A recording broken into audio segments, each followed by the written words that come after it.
Hello दोस्तों, स्वागत है आपका हमारे चैनल पर।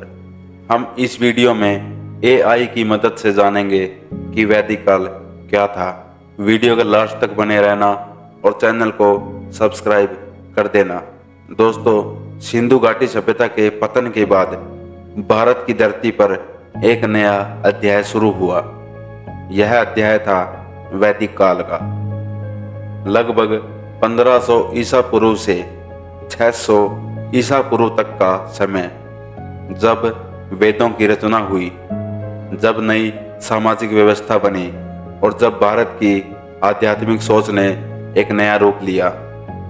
लेकिन सवाल यह है, क्या यह केवल ज्ञान का युग था या यहीं से सामाजिक विभाजन की नींव पड़ी?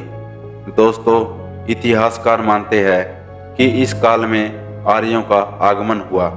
वे घुमंतु थे, पशुपालक थे और धीरे धीरे उन्होंने उत्तर भारत में बसना शुरू किया। उनका जीवन सरल था, गांव आधारित समाज था। राजा को राजन कहा जाता था, लेकिन वह सर्वशक्तिमान नहीं था। दो महत्वपूर्ण संस्थाएं थी, सभा और समिति, यानी शासन पूरी तरह तानाशाही नहीं था। धर्म उनके कैसा था? प्रकृति की पूजा। दोस्तों, इंद्र वर्षा के देवता, अग्नि यज्ञ का केंद्र, वरुण जल के देवता के रूप में पूजा जाता था। यज्ञ इस समाज का मुख्य धार्मिक कर्म था। वेदों के मंत्र गाए जाते थे। ऋग्वेद जैसे सबसे प्राचीन ग्रंथ माना जाता है। यह समय अभी शहरों का नहीं था। यह एक ग्रामीण, जनजातीय और अपेक्षाकृत सरल समाज था। दोस्तों, अब समय बदलता है। लोहे का उपयोग शुरू हुआ, कृषि मजबूत हुई, जनजातियां बड़े राज्यों में बदलने लगी और यहीं से एक बड़ा बदलाव आता है, वर्ण व्यवस्था।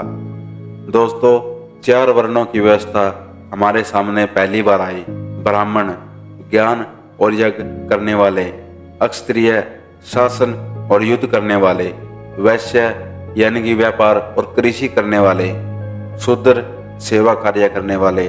शुरुआत में कहा जाता है कि यह कर्म आधारित थी, लेकिन धीरे धीरे यह जन्म आधारित होने लगी। यहीं से समाज में असमानता के बीज पड़े।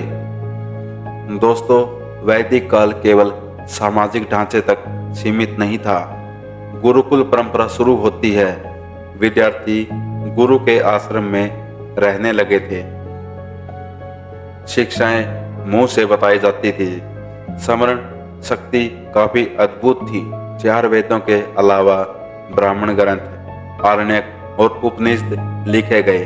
दोस्तों, ये ब्राह्मण ग्रंथ भी इसी काल में लिखा गया था। उपनिषदों में पहली बार गहरे दार्शनिक प्रश्न उठते हैं कि मैं कौन हूँ, आत्मा क्या है, ब्रह्म क्या है और मोक्ष क्या है। यह भारत की आध्यात्मिक क्रांति की एक नई शुरुआत थी। दोस्तों, जैसे जैसे राज्य बड़े हुए, वैसे वैसे शक्ति कुछ हाथों में केंद्रित होने लगी। भव्य यज्ञ होने लगे। राजसूय और अश्वमेध जैसे यज्ञ शक्ति प्रदर्शन का माध्यम बने। ब्राह्मणों का प्रभाव बढ़ा। धार्मिक कर्म कांड काफी जटिल होते गए और समाज में ऊंच नीच दिखने लगी। यही वह समय है जिसके बाद आगे चलकर महाजन पदों का एक उदय होता है और फिर नए धार्मिक आंदोलनों की शुरुआत होती है। दोस्तों, अगर हम निष्पक्ष होकर देखें तो वैदिक काल ने भारत को बहुत कुछ दिया है, जैसे संस्कृत भाषा, वेद और उपनिषद, आध्यात्मिक दर्शन, सामाजिक ढांचा। लेकिन साथ ही यहीं से सामाजिक विभाजन की जड़ें काफी गहरी हुई। इतिहास हमें केवल गौरव नहीं सिखाता, वह हमें आत्ममंथन भी सिखाता है। तो सवाल यह नहीं कि वैदिक काल अच्छा था या बुरा। सवाल यह है, हम उससे क्या सीखते हैं? ज्ञान की परंपरा को हमेशा अपनाएं या असमानता को दोहराएं।